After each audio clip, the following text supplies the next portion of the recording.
এরা দেখো হনুমান মন্দিরে কত সুন্দর পুজো হয়েছে। দেখো পুজো হয়ে গেছে, যজ্ঞ হয়ে গেছে, সবই দেখতে পাচ্ছ কমপ্লিট হয়ে গেছে। নিচে পুজো হচ্ছে, প্রচুর মানুষ এসছে। দেখো প্রচুর মানুষ।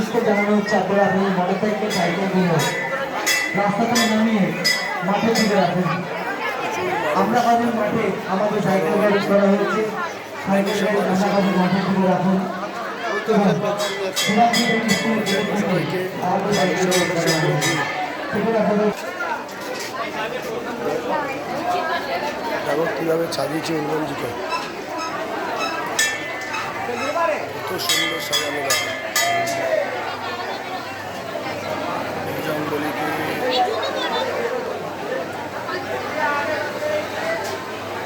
সুন্দরভাবে সাজানো হয়েছে। কত সুন্দর সব পাতা দিয়ে দিয়ে দিয়ে দিয়ে দিয়ে দিয়ে ভালো আছো? দেখো এখানে ফলও রয়েছে এর মধ্যে, দেখতেই পাচ্ছ। এত সুন্দর সাজে হয়তো হনুমান মন্দির আগে কেউ দেখেনি।